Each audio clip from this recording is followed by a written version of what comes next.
บความโง่ให้เราเหล่านี้ตรัสรู้ด้วยพระองค์เองแท้เซ็งฟ้าปัตตภีก็200,000 ดีผู้คนบูชา3 วิชาจารณาสัมปันโน4 สุขโตรวมกันแปลได้เลยนะหมายถึงผู้รู้ประพฤติพึงทำล้ำค่าอีกสุขโตต่อมาผู้เสด็จไปด้วยดีโลกวิทูหมายถึงเป็นผู้แจ้งในโลกนี้อนุตตโรปุริสัทธัมมาสารถิข้อ6ก็มีความแปลให้ฟังเป็นผู้ฝึกผู้สอนมนุษย์ได้ดีและก็ไม่มีผู้ใดเทียมเท่าสักครั้งพุทธคุณวางไว้กลางกล้าวเพื่อป้องกันเหล่าไพลินสิ้นทั้งหลายธรรมคุณทูลวางไว้กลางใจเพื่อช่วยให้หูทั่วถึงชั่วดีสังฆคุณทูลไว้ในชีวิตเพื่อช่วยพิษพ้นทุกข์เป็นสุขีโดยบุญอภิวันอัญชรีสวัสดีโดยการนิรันดร์เทิน10 นิ้วกราบแนบใต้ไหว้สาปารมีธรรมในครูบาอาจารย์พระมหาเถรานุเถระท่านเจ้าคณะพระสังฆาธิการทุกรูปทุกตนขอความสุขความสวัสดีในธรรมะแห่งองค์สมเด็จพระสัมมาสัมพุทธเจ้าจงมีแก่บรรดาสาธุชนท่านผู้ฟังทุกท่านที่มีโอกาสเปิดเครื่องรับฟังรายการเสียงธรรมก่อนรับตาตั้งสถานีวิทยุเพื่อการศึกษาพระพุทธศาสนาและวัฒนธรรม FM ความถี่ 104.50 เมกะเฮิรตซ์ส่งสัญญาณจากวัดจังกำสู่วัดฝายหินตำบลสุเทพอำเภอเมืองจังหวัดเชียงใหม่เมตตาในหลวงพ่อท่านพระครูสมุวิสุวัฒน์วรกิจโจท่านเจ้าอาวาสท่านผู้อำนวยการสถานีวิทยุแห่งนี้ถวายเวลาธรรมภาพพระมหาประสิทธิธรรมาภินันโทเจ้าวาดวัดจังกำตำบลมะกอกอำเภอป่าซางจังหวัดละปูนน้อมนำเอารายการนี้มามาจามาบรรยายธรรมะเป็นปฏิพรให้บรรดาญาติโยมได้นำไปเป็นข้อเตือนจิตสะกิดใจดำเนินภาระหน้าที่ของเราแต่ละคนแต่ละท่านเป็นลำดับไปน้ำธรรมคำสอน 84,000 พระธรรมขันธ์เอาท่านทั้งหลายก็รังสรรค์เลือกสรรเอาสิ่งที่ดีสิ่งที่เป็นมงคลฟังแล้วเป็นประโยชน์ในการที่จะอยู่ในสังคมแห่งการอยู่ร่วมทั้งนี้ทั้งนั้นก็ถือว่าเอาท่านทั้งหลายได้เกิดมาเป็นชาวพุทธมาพบพระพุทธศาสนากระทำบำเพ็ญสิ่งที่ดีก็ทำกันอย่างต่อเนื่องอันบดีก็พยายามลดละเลิกเป็นลำดับไปฉะนั้นวันนี้ก็จะได้นำพาญาติโยมไหว้พระสวดมนต์ก่อนที่จะเข้าสู่ธรรมะเป็นลำดับไปเนอะกราบ1กราบ2กราบ3กราบ4กราบ5อะระหังสัมมาสัมพุทโธภควาพุทธังภคะวันตังอภิวาเทมิกราบสวากขาโตภควตาธัมโมธัมมังนัมมัสสามิกราบสุปฏิปันโนภควโตสาวกสังโฆสังฆังนะมามิกราบมาตาปิตุคุณังอหังวันตามิกราบปุโนปการีวันทามิกราบ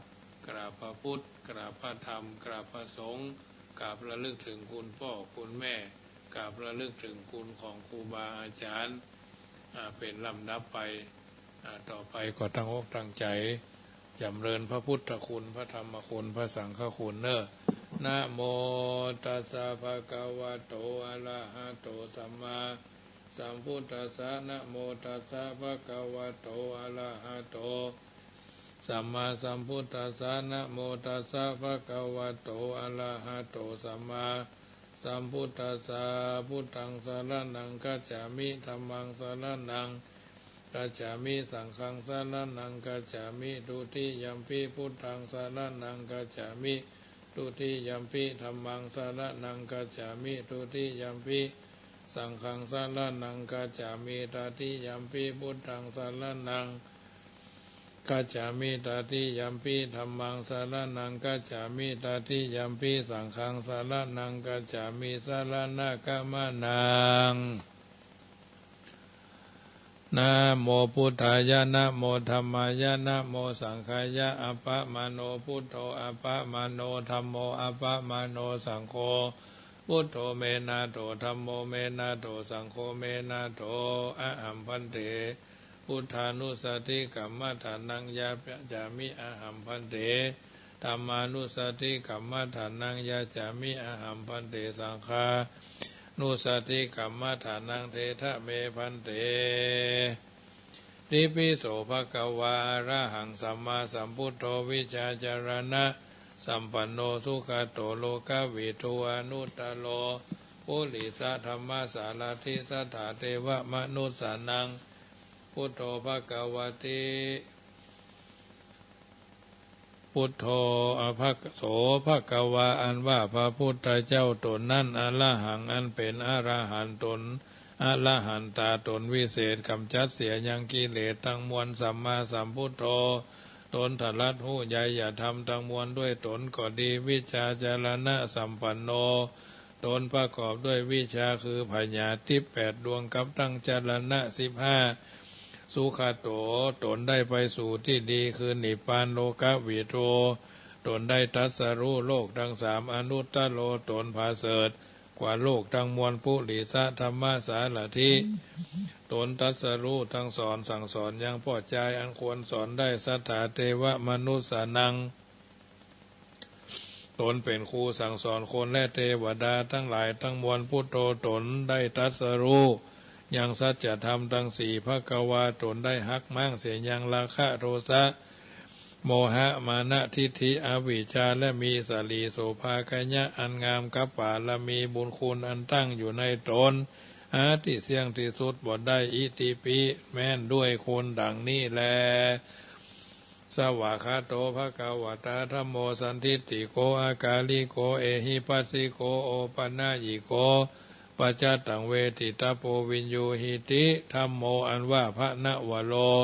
กุตตะธรรมเจ้า9 ประการ10กับทั้งพระปริยัติธรรมคือปิฎกะทั้ง3ภควาอันว่าพระพุทธเจ้าสวากขาโตหากได้เทศนาไว้ดีนักสันทิฏฐิโกอันฮือพละอานิสงส์บุญหันทันต่อหน้าแต่ชาตินี้แต่อากาลิโกอันฮือพละอานิสงส์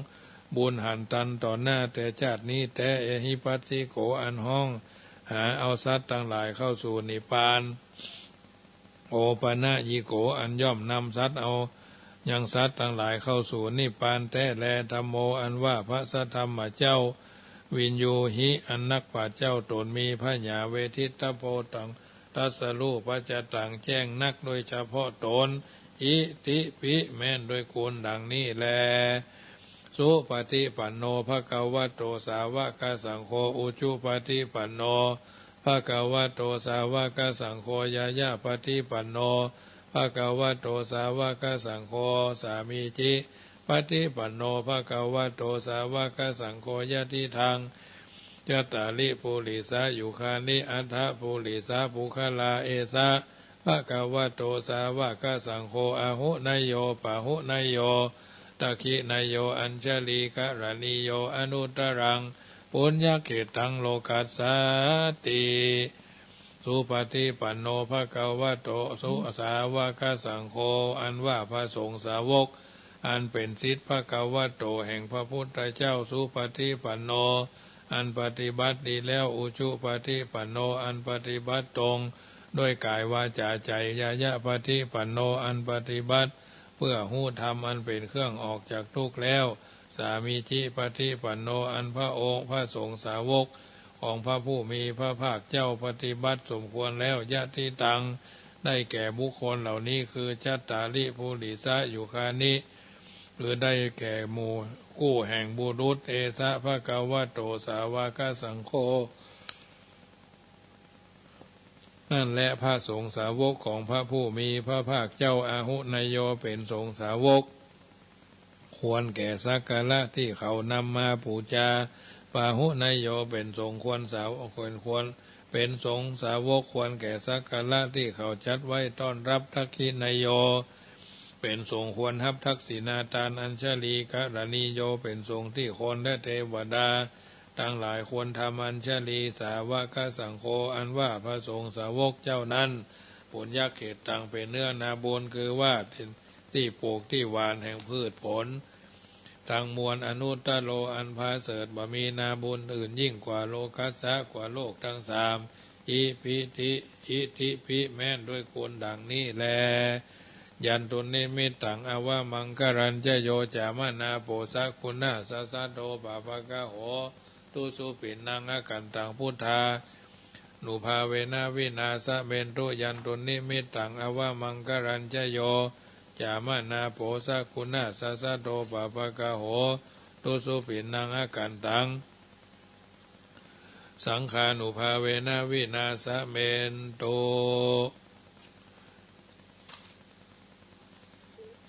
ไหวคุณ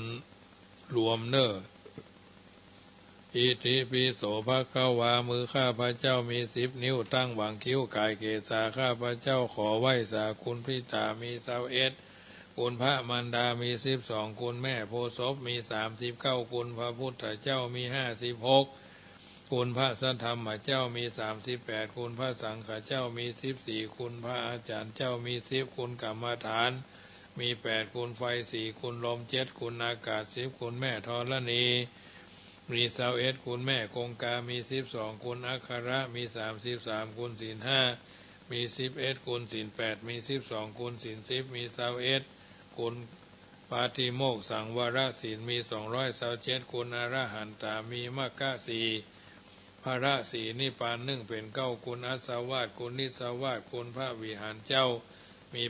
84,000ขันธ์คุณมหาชินธาตุเจ้าทั้งมวลขอจงมาเป็นสร้อยประดับกายาอันพาเสริฐเมื่อข้าพระเจ้าจักดับจิตเสี่ยงชีวิตสังขารในปีใดเดือนใดยามใดดังอันก็ดีขออาราธนาพระคุณเจ้าทั้งมวลจงมาปิดประตูจตุระอบายทั้งสี่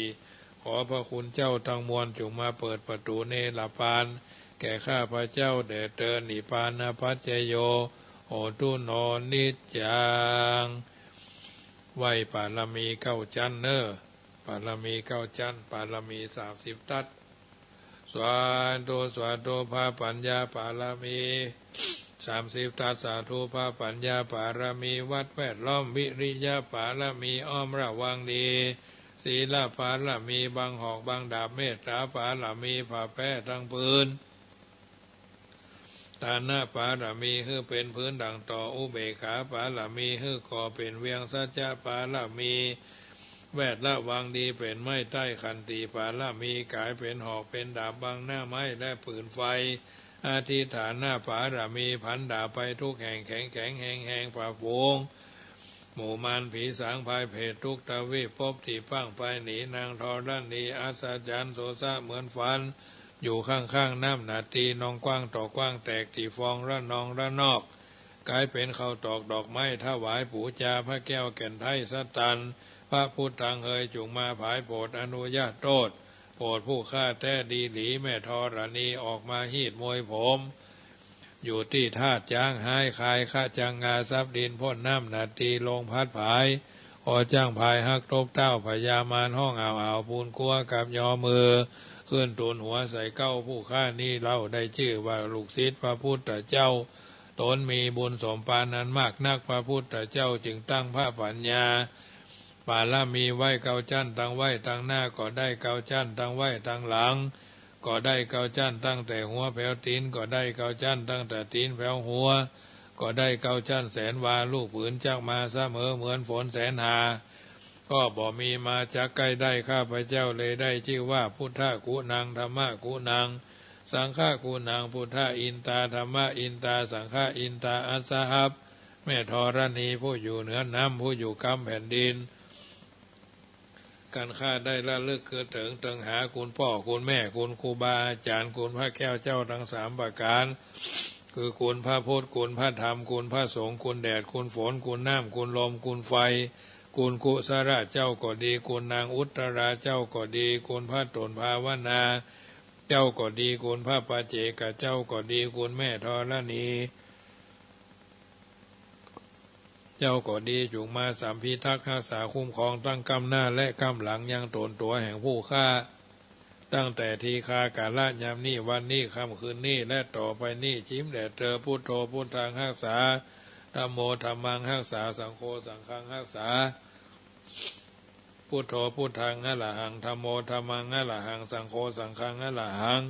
พุทโธพุทธังกันหะธัมโมธัมมังกันหะสังโฆสังฆังกันหะอายุวันโนสุขังพลังพุทโธปกธัมโมปิสังโฆมิสวาหะสวาหายยา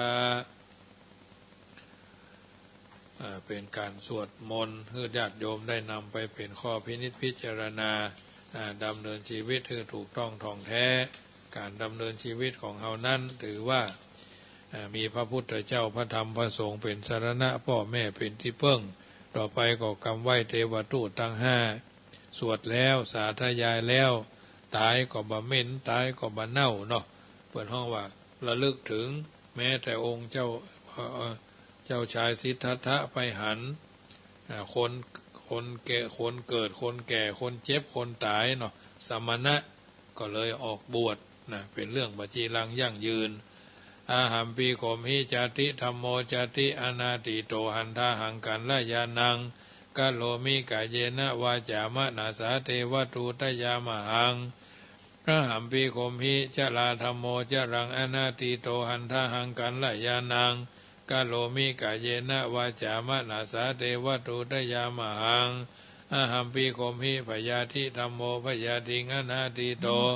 อันทาหังกันละยานังกะโลมิกะเยนะวาจามะนาสาเทวตูตยามหังอาหัมปีโขมหิทุโขธัมโมทุโขอนาติโตหันทาหังกันละยานังกะโลมิกะเยนะวาจามะนาสาเทวตูตยามหังอาหัมปีโขมหิมะละนะธัมโมมะละนังธัมมะมะละนังอนาติโตหันทาหังกันละยานังกะโลมิกะเยนะวาจามะนาสาเทวตูตยามหังต่อไปก็ไหว้แผ่เมตตาเนอะกุศลบุญญาราศีวิราชอย่างนี้นามีมากหลายผู้ค่าขอน้อมได้กระทำปั้มเปงแล้วขอถวายฝากไปหาเทปาเทวดาอันรักษาวัดวาบ้านจองที่อยู่ที่อาศัยตกออกใต้เขตแดนใกล้และอันรักษายังต้นไม้และลูกขมูลพระปาตาแต่เดิมงุ่นแผงไฟป่าไม้ด่านดอยดงอากาศวิมานทรงชอกามะวจระตังโขงถึงรอดเสียงจูองค์สี่เท้าเรียบเรียง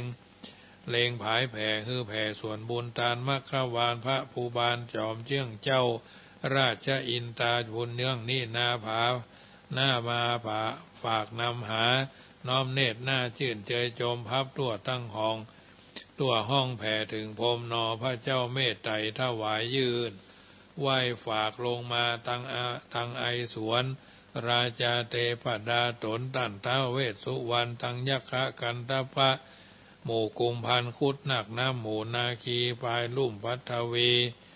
ปื้นพัทวีสัตว์ใหญ่น้อยชื่นจอยชื่นยอนดีนางนาถไทยธรณีจำจือไว้มั่นเมียดไว้หมายตาลตั้งวางวงวานจุมพี่น้องชุที่ข้องสันขันทะสันดานพ่อแม่ชั้นลูกหลานเลนฝูงเอามวยมิ่งมัวมอนมิ่งมวยผายแผ่ด้วยเติงตันตังครูบาอาจาริยะเจ้าตังสั่งสอนทำมาเจียนจากแล้วกะล่วงไกการาชครูปัญญาวชิระขินองคาร สวนดอกบานไม้แต่เดิมทีกันยะเมืองแป้สืบมาพีแป้มีป้อเก้าตังลูกขามูระทะวายยื่นน้อมส่วนถวายบุญถึงรอดเสี่ยงอย่าไกลกาฝูงเผามิตรเข้าเยือนใหญ่ลงแผ่ดันอบายควิดขาดซ้ำใส่แผ่สูญหายเข้าและน้ำแผ่อาภาบุญอย่างนี้นาฝากไปหาหันทันต่อหน้ารีบเร็วปันนำสู่ห้องสะถึงสวรรค์บุญ ปนที่ไล่สู่ตังดีถึงสมบัติมีมากหลากหลายไหลเลื่อมแท่งเตื่อมสมปานนพพาคาดเก้าประการเวียนแวดกังคุบเปลี่ยนคุยเตียวร่วมห้องสุรีลาดโวยวิ่งโป้นแล้วอย่าได้ปานตั้งทิศจันอังการพายแผ่ลอดถึงโจพุทธพัดสุขเสาราหูอย่าถูกต้องเตียวร่วมห้องไฟสันดานจะทุรงคะฟังสี่ประการแม่นตัวใดหากมาปานบังเกิดเคาะเยื่องสัทธาหลูลบหลีกเว้นอย่าลาวีนำโชคแล้วได้ถึงสลีลบลาบล้วนชื่นเชยบานอายุมั่นอยู่ยืนนานหายโศกเสี่ยงจุตนจุองจุผู้จุคนจุใหญ่น้อยใจยิงนั่นจุงจักมีเที่ยงแต่ดีลีแดเตอเอาละสาธุชนท่านผู้ฟังทั้งหลายได้ยินได้ฟังการสั่งว่าสวดที่ยายพุทธคุณธรรมคุณสังฆคุณทุกคืนเนาะเป็นมงคลกับตัวกับตนญาติโยมสาธุชนค่ำคืนนี้ก็เช่นเดียวกันจะได้นำปาเอาธรรมะอันเป็นคำสอนในทางพระพุทธศาสนามาเป็นกำลังใจบรรดาท่านทุกคนที่ท้อแท้บางท่านถึงกับสิ้นหวังด้วยความตั้งใจคนตั้งใจแต่ตั้งใจจริงเนาะบัลละทิ้งความเป็นผู้ที่เริ่มต้นในการที่จะต่อสู้อุปสรรคขวากหนามแต่ว่าแต่นั้นเรามีความพยายามความภาคเพียรจะละบาปละอกุศลเนาะความเพียรที่เราหมายมั่นจะได้ผ่านไปแต่ละครั้งแต่ละผู้แต่ละคนนั่นก็ถือว่าเป็นสิ่งที่จำเป็นจะต้องมีความเพียรหรือความภาคเพียรมีความหมายกว้างแล้วก็ลึกซึ้งนักหากเราฟังดูเผินบักกึดย่อมจะเป็นเรื่องธรรมดาไปแต่แท้ที่จริงแล้วคำนี้มีความสำคัญแก่ชีวิตมนุษย์เราอยู่นักเพราะว่าความภาคเพียรหรือความเพียรพยายามเนี่ยหมายถึงการกระทำที่เป็นไป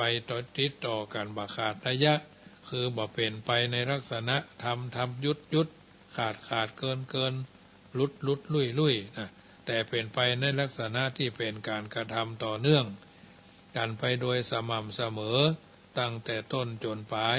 สุดภาคเพียร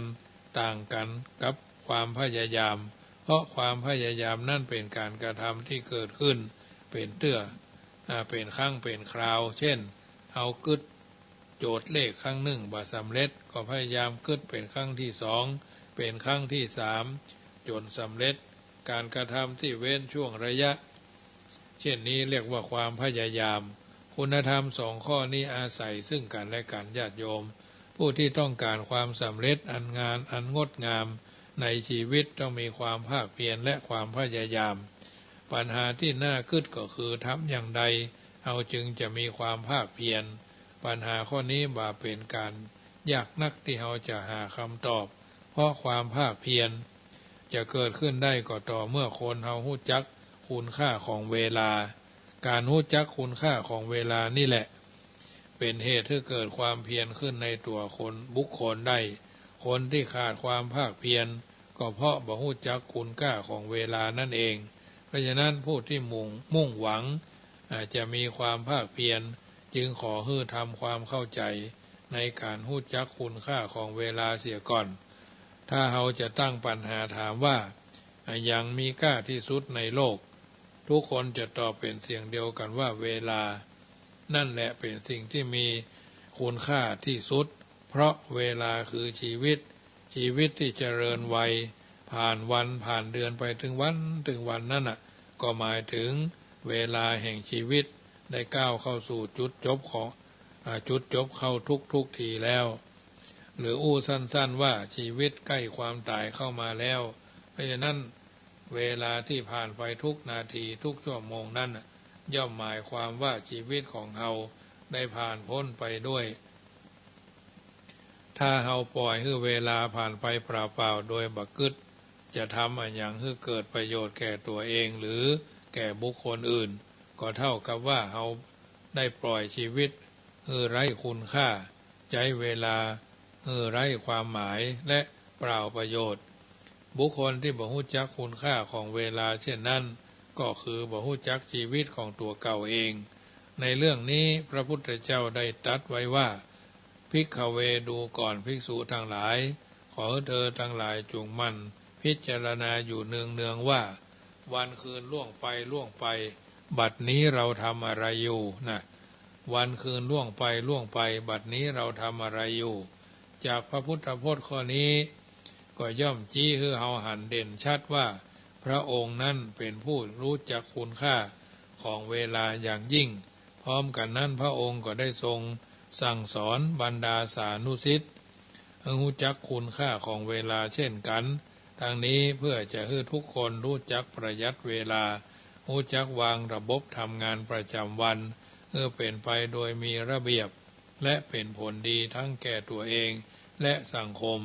เรื่องที่แสดงให้หันเด่นชัดว่าพระองค์ทรงหันคุณค่าของเวลาอย่างแท้จริงนั่นก็คือพุทธกิจประจำวัน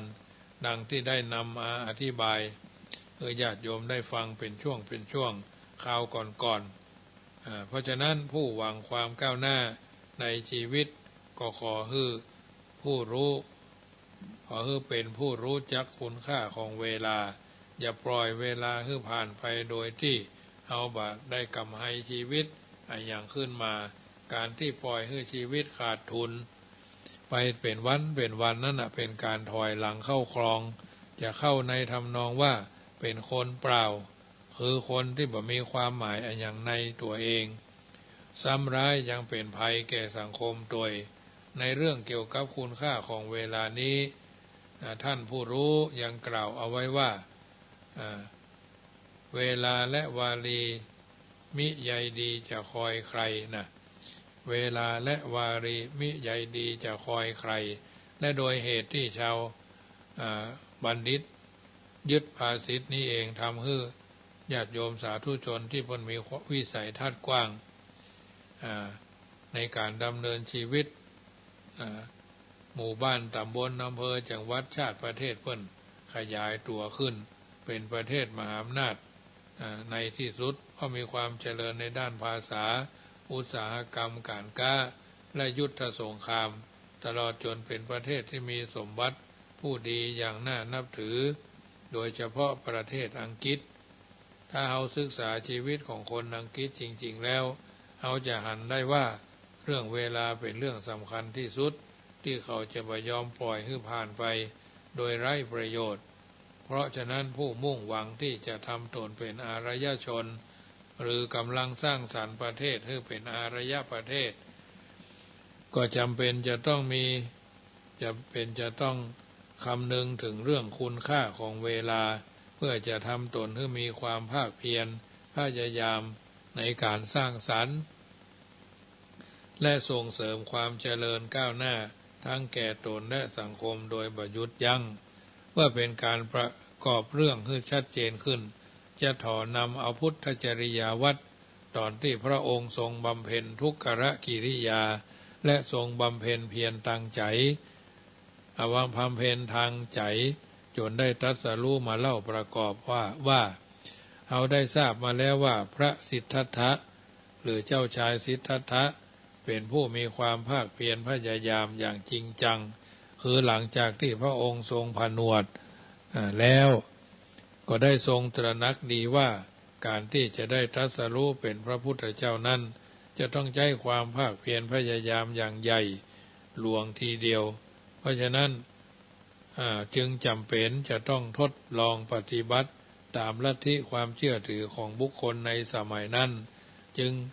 จะเป็นทางนำไปสู่ความหลุดพ้น จากทุกข์โดยสิ้นเชิง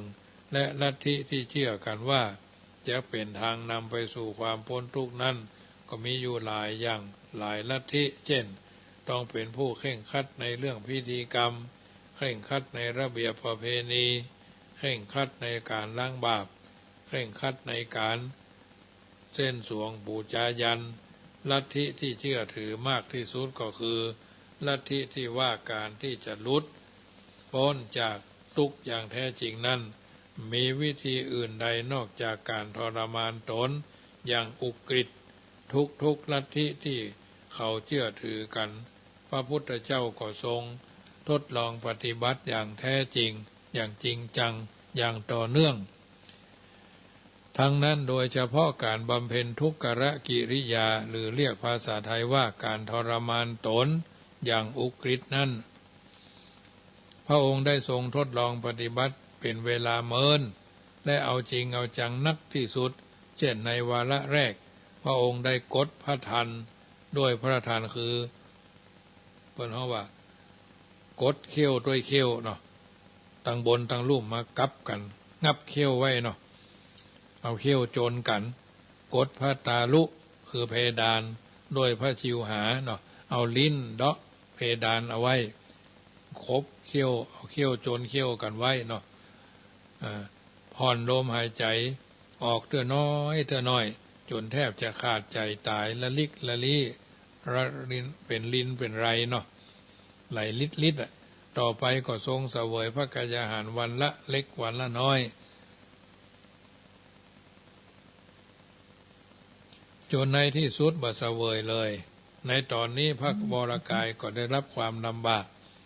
สู้ผอมอย่างยิ่ง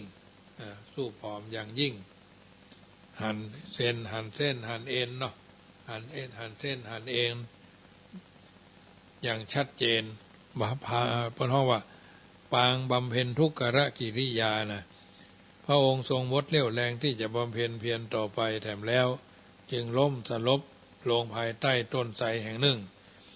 แต่พอได้อาศัยละอ่อนเลี้ยงแปะรีดนมแปะมาถวายจึงฟื้นคืนพระองค์ขึ้นได้เมื่อพระองค์ทรงพิจารณาว่าโอ้การทำแบบนี้บ่ใช่ทางที่จะนำไปสู่ทางตรัสรู้คือบ่สามารถจะทำให้พระองค์เป็นพระพุทธเจ้าขึ้นมาได้จึงทรงเลิกพิธีเช่นนี้โดยเด็ดขาดแล้วหันมาบำเพ็ญเพียรทางใจคือบ่ทรมานกายเพื่อได้รับความลำบากทรงบริหารกายมีสุขภาพและอนามัยสมบูรณ์พร้อมที่จะประกอบความเพียรในทุกโอกาสมาทำให้ร่างกายเป็นรังของโลกแล้วก็ทรงใจปัญญาพิจารณา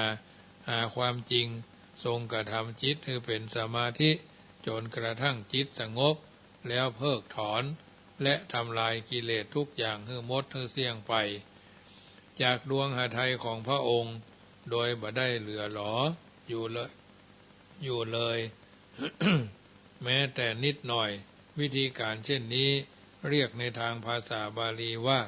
การปฏิบัติวิปัสสนากรรมฐานแปลว่าการกระทำที่ใช้ปัญญาพิจารณารู้และเห็นทุกสิ่งทุกอย่างตามที่เป็นจริง โดยแจ่มแจ้งเป็นรากฐานเมื่อทรงบำเพ็ญเพียรตามหลักนี้บ่เมินนักพระองค์ก็ได้ตรัสรู้เป็นพระสัมมาสัมพุทธเจ้าภายใต้ต้นโพริมฝั่งแม่น้ำเนรัญชลาตำบลอุรุเวลาเสนานิคมณวันเพ็ญเดือน6ก่อนพุทธศักราช45 ปีจากพุทธจริยวัตรที่เล่าประกอบเนี้ยย่อมจะหันชัดว่าพระพุทธเจ้าทรงมีความภาคเพียรพยายามแท้ๆจริงๆไม่เคยเกิดความท้อแท้พระทัยในการปฏิบัติเลยสักครั้งคือพระองค์ได้เดินทางไปตามสายไหนก็แล้วก็เดินทางไปจนสุดท้ายสายนั้นบ่ย่อท้อและบ่ยอมถอยแม้แต่ก้าวเดียวถึงแม้จะมีไผมาทักท้วงหรือเหล่ามารมาผ่านภายในดวงหทัยมาคัดขวางพระองค์ก็บ่ยอมฟังและบ่ยอมทำตามโดยประกาศทั้งปวงข้อนี้เป็นคุณสมบัติอันสำคัญ ยิ่งที่บุคคลผู้ต้องการความเพียรจะต้องพัฒนาขึ้นในตนคือต้องการเป็นคนหนักแน่นเอาจริงเอาจังปักหลักลงที่ไหนก็เป็นหลักที่มั่นคงบ่โครงเครงโยกไหวทั้งภายในและภายนอกถ้าเดินทางยังบ่สุดสายก็อย่าพึ่งหยุดอย่าท้อแท้ใจอย่ายอมแพ้อุปสรรคเอาง่ายๆแต่จะต้องต่อสู้เพื่อเอาชนะเหตุการณ์และอุปสรรคทุกๆวิถีทางเมื่อเราเดินทางสายนี้ไปแล้วเกิดความล้มเหลวหรือผิดหวังขึ้นก็อย่าเป็นทุกข์เป็นร้อนอย่าลงโทษตัวเองว่าผู้บ่คู่ควรที่จะอยู่ในโลกนี้แต่ควรจะให้รางวัลแก่ตนเองว่าที่เราเดินทางผิดสายนั้นนับว่าเราได้พบบทเรียนชีวิตที่ดีที่สุดเพราะนั่นจะทำให้เราได้ความรู้ความฉลาดได้ความเข้มแข็งอดทนเป็นคุณสมบัติประจำตัวพุทธเจ้าได้ตรัสไว้ว่าโยคาเวชายเตภูรินะโยคาเวชายเตภูริแปลว่าความรู้ความฉลาดย่อมเกิดจากประสบการณ์ของชีวิตความรู้ความฉลาดย่อมเป็นนั่นย่อมเกิดจากประสบการณ์ของชีวิตการที่เดินทางผิดสายนั้นที่เราถือว่าเป็นการทดลองเพื่อพิสูจน์ความจริงของชีวิตในแง่หนึ่งเท่านั้นแล้วเราก็เริ่มต้นชีวิตใหม่ในทางที่ถูกต้องโดยใช้ปัญญาเป็นเครื่องพิจารณาและและเป็นผู้นำต่างไม่ใช่ความชอบใจหรือบ่ชอบใจเป็นเกณฑ์พิจารณาในการดำเนินชีวิตเมื่อได้พิจารณาหาทางที่ถูกต้องแล้วก็ใช้ความภาคเพียรพยายามเป็นอุปกรณ์สำหรับดำเนินชีวิตไปสู่จุดหมายปลายทางที่เรามุ่งมั่นปั้นมือเอาไว้โดยวิธีนี้เราจะได้ประสบผลสำเร็จงดงามสมตามวัตถุประสงค์ที่เราวาดเราหวังเราตั้งใจเอาไว้จึงนำมาเอื้อเจริญพรบรรดาญาติโยมสาธุชนท่านผู้ฟังที่อยู่ทางบ้านฟังแล้วเป็นอาหารใจประจำเมื่อค่ำยามคืนของวันอาทิตย์แบบสบายเนาะเอาอยู่ในสังคมเช่นนี้มีการอยู่ร่วมกันเป็นหมู่เป็นคณะเราจะเข้าสู่ช่วงแห่งการเพิ่นห้องว่าหาทางเดินชีวิตของเราให้ถูกชีวิตคือการเดินทางเรือนร่างเหมือนศาลาที่อาศัยนะมีเกิดมีแก่มีเจ็บมีตายคือปกติของชีวิตอุดมการณ์ของชีวิตคือเกิดมาทำไมอุดมการณ์ของชีวิตคือวันตายที่บ่ใช่วันสุดท้ายของชีวิตคำถามของชีวิตคือเราจะได้อันหยังจากการเกิดมาชาติหนึ่งนี้เราบ่ได้เกิดมาเพื่อผู้หญิงคนใดคนหนึ่งเราบ่ได้เกิดมาเพื่อผู้ชายคนหนึ่งเราบ่ได้เกิดมาเพื่อเอี่ยวสนุกม่วนงันสันเล่าเราบ่ได้เกิดมาเพื่อเสพยาเสพติดการพนันสุรายาฝิ่นยามายาบ้ายาอียาไออันเป็นที่ตั้งแห่งความประมาทพลั้งเผลอเอาบ่ได้เกิดมาเพื่อเล่นการพนันเอาบ่ได้เกิดมาเพื่อเข้าไปอยู่ในคุกในตารางสิ่งที่ทำให้ชีวิตเราเพื่อนจะเก็บไว้ทำไมบาปความชั่วทุกชนิดล้วนทำให้ชีวิตเราเพื่อนทั้งนั้นสิ่งเพิ่มค่าชีวิตบ่ใช่เพชรนินจินดาก็คือบุญคือความดีบารมีคือสิ่งที่เพิ่มต่อเนื่องเหตุไรเราจึงบ่สั่งสมบุญคุณความดีกุศลธรรมะถ้าเราไปเอี่ยวในป่าพระของดีๆมีค่าเราต้องเก็บในโลกนี้ของดีมีค่ามีมากมายเหตุใดเราจึงบ่รีบเก็บถ้าในรถของเรามีของสกปรกของหนีภาษีเราต้องโยนทิ้งความชั่วทุกชนิดเปรียบเหมือนของหนีภาษีของสกปรกเหตุไรเราจึงเสียดายความชั่วบ่รีบโยนมันทิ้งความดีในโลกเหมือนทอง เหตุไรเฮาเหตุไรเพื่อนเขาเก็บแต่เฮาบ่ยอมเก็บความชั่วเหมือนกับของเน่าของเหม็นเพื่อนเขาบ่เก็บแต่เหตุไรเฮาจึงเก็บโลกนี้เปรียบเหมือนโรงละครพอจบละครทุกคนก็ต้องล่ำลาความดีเป็นอนุสาวรีย์ของชีวิตรีบสร้างความดีอนุสาวรีย์ของชีวิตก่อนที่เราจะต้องตายจากโลกนี้ไปสู่โลกหน้าอันเนี้ยญาติโยมสาธุชนท่านผู้ฟังทั้งหลายน้ำธรรมคำสอนเรื่องนี้เป็นเรื่องที่เราจำเป็นจะต้องนำไปปรับใช้ในการต่อสู้อุปสรรคขวากน้ำบานักก็น้อยอย่างน้อยๆก็ถือว่าเราอยู่ในสังคมเช่นนี้แล้วถือว่าทุกคนได้ดำเนินชีวิตอย่างถูกต้องท่องแท้ทุกคนปรารถนา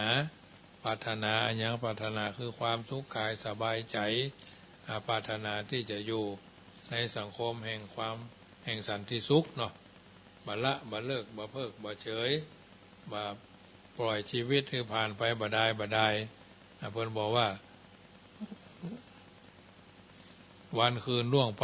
ปบัดนี้เราทำอะไรอยู่ก็ฮู้ว่ามันเป็นเช่นนี้เวลาและวารีมิได้มีไว้คอยใครเรือเมและรถไฟย่อมแล่นไปตามเวลาโอ้และอืดอาดมักจะพลาดปรารถนาขาดแล้วชวดแล้วจะโศกาอนิจจาเราช้าไปฉะนั้นเวลาบ่อาจจะสะดุดยุดต่อภัยได้เมื่อหู้ดังนี้แล้วก็อย่าปล่อยให้มันล่วงไปโดยเปล่าประโยชน์จงใจให้มันคุ้มค่าตามวัยที่แต่ละคนประสบอยู่หากจะเผลอไผหลงเพลินติดอยู่ในเครื่องล่อใจอันเป็นอบายมุขต่างๆซึ่งเป็นเหตุให้เสียเวลาก็พึงนึกถึงคำสอนของพระพุทธเจ้าที่ว่าวันคืนล่วงไปวันนี้เราทำอะไรอยู่นั่นแหละก็จะเป็นเครื่องหมายเตือนจิตสะกิดใจสิ่งที่ไร้สาระขวนขวายทำสิ่งที่เป็นสาระเพราะฉะนั้นเพิ่นจึงบอกว่าเงินทองหล่นหายย้อนไปหายังมีท่าหวังพบประสบสมแม้คืนวันผ่านไปไม่ปรารภจะนิยมย้อนคืนหลังอย่าหวังเลยเพราะฉะนั้นเวลาทุกวันทุกนาทีมีค่าสำหรับแต่ละคนที่มีความเข้าใจในการที่จะดำเนินชีวิตของเฮาเป็นลำดับไปชีวิตเฮานั่นก็คือการต่อสู้จงเป็นอยู่ด้วยความอดทนบดีก็คือมีโสรัจจะมีความสงบเสงี่ยมต้องฝึกต้องหัดต้องคัดต้องเกลาในการที่จะฟันฝ่าอุปสรรคไปตามลำดับเอาท่านทั้งหลายนั้นต้องสร้างชีวิตต้องอ่านชีวิตออกจึงจะเป็นชีวิตที่ไร้ค่าชีวิตไร้สาระขณะนี้ยังไม่สายเกินที่จะแก้ไขแม้ชีวิตเหลือน้อยลงเพียงใดควรภูมิใจที่ได้ทำดีกันมีคนเห็นหรือไม่เป็นไรเล่าควรเลือกเอาความดีที่สร้างสรรค์มีคนเห็นหรือไม่สำคัญใจเรานั้นรู้ว่าดีเท่านี้พอนะเอาท่านทั้งหลายเป็นชาวพุทธหรอมีพระพุทธเจ้าพระธรรมพระสงฆ์เป็นสรณะเป็นที่พึ่งในการที่จะอยู่ในสังคมแห่งเมินเวลาก็ดีการดำเนินชีวิตก็ดีเป็นสัจธรรมที่เกิดขึ้นกับทุกคนทุกท่านรายการเสียงธรรมก่อนรับตามาถึงช่วงสุดท้ายก่อนนำรายการจากท่านไปก็ขอประชาสัมพันธ์ข่าวสารงานบุญเนอะที่วัดชังกำจะได้มีการทอดพระป่าในวันที่13 เมษายนเนอะวันที่13 เมษายนคืนวันที่12ก็จะได้มีการสวดนพเคราะห์สำหรับท่านที่ลงท้ายอายุโดยเลข13579หรือปีชงเนาะซึ่งรายละเอียดก็จะประชาสัมพันธ์ไปเรื่อยๆคืนวันที่12 เมษายน13เป็นวันสังขารล่องก็จะได้ทอดพระป่าสมทบทุนในการบูรณะกุฏิสงฆ์ให้มันแล้วเนาะทางนี้ทางนั้นก็วันที่13 เมษายนเป็นวันสังขารล่องของคนละปูนเนาะ อันนี้ก็จะได้ประชาสัมพันธ์กันเป็นระยะต่อของพระป่านั่นก็ 2,565 กองเนาะ 2,565 กองกอง กองเงินกองละ100กองทองกองละ200กองเพชรกองละ300เนาะกองเงินกองละ100กองทองกองละ200กองเพชรกองละ300ตามเจตนาของท่านในวันที่13 เมษายนก็จะได้มีการบูรณะกุฏิสงฆ์ขึ้นมันแล้วหน้ามุกหน้าหยังก็ขึ้นมันเป็นสัดเป็นส่วนเป็นกิจลักษณะการก่อสร้างห้างแผงต้องใช้ทุนทรัพย์นะเหล็กลากระเบื้องสีแผกตลอดจนโบกจับเอาไม้เอาตอกอย่างมาทำอันนี้เป็นที่อยู่ที่อาศัยถึงวันนี้ก็ได้จำพรรษาแล้วได้อยู่แล้วเนาะได้พักกันแล้วแต่ว่าทางหลังคาก็ดีรอบข้างก็ดียังบ่สมบูรณ์แต่ก็ถือว่า 70% เนาะ 70-80% ถ้าเสร็จก็คงจะเป็น 99% เนาะอันนี้ก็เป็นกุฏิที่ว่าบูรณะให้มันแล้วเมื่อมันสำเร็จวันที่13 เมษายนเนอะมีการสืบชะตากันโดยแล้วก็สำหรับท่านใดที่จะร่วมบุญเป็นเจ้าภาพบวชพระภิกษุธรรมาภาพได้ตั้งตลอดจนญาติโยมมีลูกหลานจะมาบวชมาเพ็กก็ได้15 วันก็ได้9 วันก็ได้ซึ่งวันที่24 มีนานี่ก็มีการโกนหัวแล้วก็25 มีนานี่ก็ห้องขวัญแล้วก็เอาเข้าบรรพชาอุปสมบทบางท่านก็จะบวช9 วันบางท่านก็จะบวช15 วันก็แล้วแต่เนาะสิ้นสุดเริ่มโครงการก็วันที่25 มีนาสิ้นสุดโครงการก็6 เมษายนนะทุกปี2 ปีที่ผ่านมาปรากฏว่าสภาวะการเหตุการณ์บ้านเมืองบ่ค่อยเรียบร้อยบ่ค่อยสงบเพราะว่าโรคไวรัสโควิด -19 เข้ามาทำให้มีการขาดตอนไปเนาะอันนี้ก็น้อมเอิญเจริญพรเนอะมีที่มาแจ้งเอาไว้2 คนคนหนึ่งจะเพ็กทุเจ้าคนหนึ่งจะบรรพชาเป็นสามเณรเนี่ยมี2 ตนใครจะเป็นเจ้าภาพร่วมด้วยก็ทุเจ้าตนละ 2,500 เณรตนละ 1,500 นะ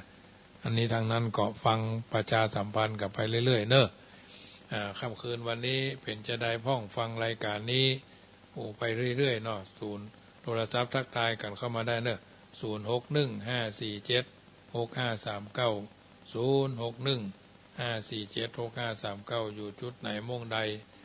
อยู่บ้านไหนอยู่ตั้งเชียงใหม่อยู่ตั้งใดตั้งหนึ่งก็โทรศัพท์ทักทายกันเข้ามาเนอะ0615476539หรือจะร่วมทำบุญกองทุนเข้าล้นบาทกองทุนเข้าล้นบาทเพื่อวัดจังคำโรงเรียนวัดจังคำตลอดจนพระเจ้าพระสงฆ์องค์สามเณรกาน้ำกาไฟก็น้ำเอิญเจริญพรเนอะเจริญพรแม่ครู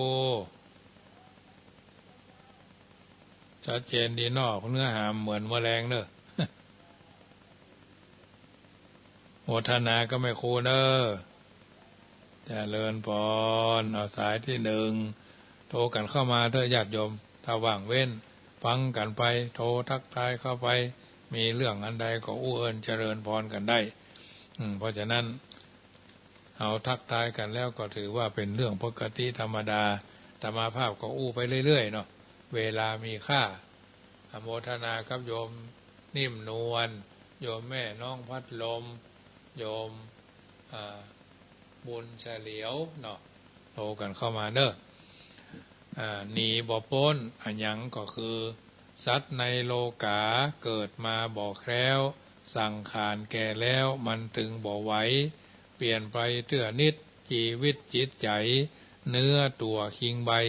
พอในเหี่ยวด้านยักเนี้ยการหยังการหลวงการบ้านเว้นที่รำคาญเมื่อยล้าปวดหัวฟังตาสมองสั่งจ้าสันเตื้อเหมือนบ้าปาลาเอาของไว้ปุ้นเตียวเสาะหาว่าเมื่อตะวาเอามาไว้นี่เจริญพรแม่ศรีนวลฟังอยู่นอชัดเจนดีกว่าทั้งแม่แตงมันมีขึ้นรบกวนนะบุญเนาะจะเป็นกำลังใจเนอะอนุโมทนา เจ้ามนุษย์คนเฮาเป็นไปอย่างอี้จรามีมาจวบพบ40ลืมหน้า50ค่อยครบทบบวกเข้าหลงลืมเป็นอย่างอี้แท้ไผบ่ต้องฝืนมาหนึ่งนังเป็นไปอย่างอี้อนิจจกรรมนำมาก่อนกี้มันหากติดมาบีบคั้นอันว่าสังขารธรรมชาตินั่นมีในตัวหั่นเนินนายหนุ่มแก่ก็ลุผุไปจนตายเปรียบเหมือนตรุงใจบนก้างเชือกห้อยถูกแดดถูกฝนลมพัดเตื้อน้อยปุดหล่นลงดินย่อยยับหนุ่มแก่ตั้งหลายเปียภัยเปียที่พับดับธาตุสี่เสี่ยงหมดไปสัตว์โลกเฮานี้ย่อมสุดวิสัยมันจักเป็นไปตามกรรมขีดเส้นมีหมอมียาวิเศษบ่เล่นสุดจักเยียวยาและไทยปางเมื่อเป็นคนทำบุญเอาไว้ก็เพื่อจักได้ผลดีเจริญพรแม่วิธานเจริญพรเจ้าวัดสาเจ้ายายวิพัฒน์ปัญญาโสปัตตาเชียงใหม่นะเจ้าฟังอยู่นะเจ้าชัดเจนดีเนาะเจ้าชัดเจนดีเจ้าอนุโมทนาเนอสาก็จอดจะได้ไปหาน้องเจ้าเจ้าอนุโมทนาโดยเจ้าหอมมันนักมันไปในสาก่อนนะเจ้าเจ้าเจริญพรเจ้าฟังทำความดีอย่ารีรอจ้าเวลาบ่ท่าเฮานาอายุคนนั้นมันสั้นแต่หนาบ่ฮู้เวลาวันตายเนื้อเจ้าทำบุญกุศลอย่ารอฮื้อเท่าหนุ่มสาวคิงเราได้พร้อมขอโทษเอาอาไว้สานอบน้อมขอปงข้าวก้อมซอใหญ่ที่อู้เอาไว้ร้อนบ่ถูกใจจักขออาภัยเจ้าอี้ก่อนและนายเหยรัตนัตตยานุภาเวนะรัตนัตตยเตจาสาปุตโตบังซ้ายธัมโมบังขวาสังโฆบังกายาอรหังบังเกสาอรหังพุทโธนะโมพุทธายะอายุวันโนสุขังปะลังขอเจริญพร